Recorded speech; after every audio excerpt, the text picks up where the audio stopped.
Well, let's get back to what's your degree in? I mean, Professor, your field. Well, I was talking about how can you talk about chance, and this is the paradox. How can you talk about chance theory when it's clear that we live in an orderly universe?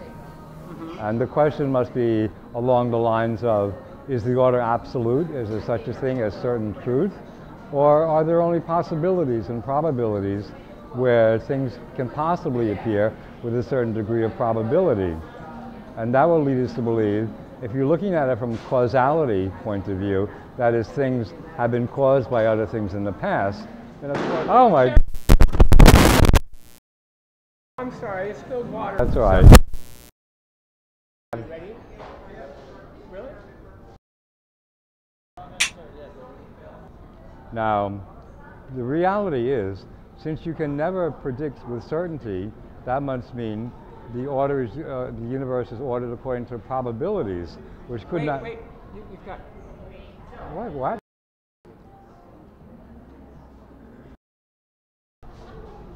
Yeah.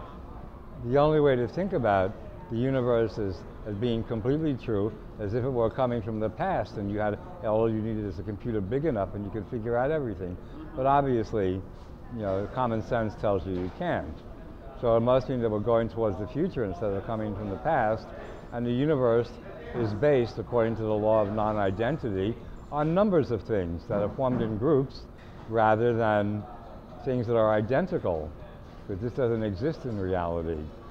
And that means you're dealing with probabilities, and you can never predict anything with certainty. Oh, that looks... So the apparent paradox is because you are reducing the universe as if physical reality, the way we measure the universe through our senses and our instruments, were the ultimate reality. But that is only an illusion. The universe is constantly in flux, and there is no such thing as a discrete moment as if you were taking a picture with a camera.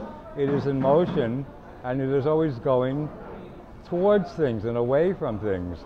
And this is the quality of dynamism. And dynamism is an emotional quality.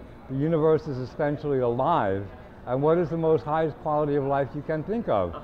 It is compassion or love. And the most perfect being you can imagine is the existence of the essence of love. And there's an old saying, it says, God exists in the space between people.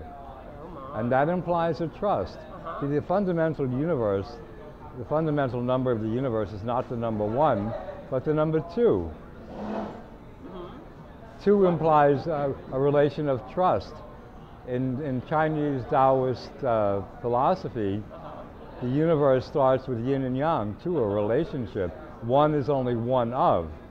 God is not 1, God is 0, which is also an incomprehensible concept that didn't occur as a philosophical and theological idea until the highlights of the Arab caliphates in the 1800s, in the Middle Ages. Yeah. So you see, you can only have a relationship as the fundamental order of the universe. Relationship implies trust. Trust is simply a form of love. For example, you and I, we have... Wait. Just wait. I can't do that like that. That's fine. That's fine. Cool. Go ahead, Jack. You were saying? Yes, I was saying that the universe is essentially alive in the dynamic between living beings, the relationship between living things. Yin and yang, or love and strife, are only abstract terms, but we are all individual creatures trying to find relationships, love, confidences, trust as evolutionary survival mechanisms. That's all that there is. All those abstract ideas we have are simply only tools. They have no objective existence. They are just tools so we can solve problems.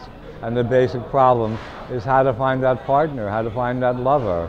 Lovers come, lovers go, and all that there is to know.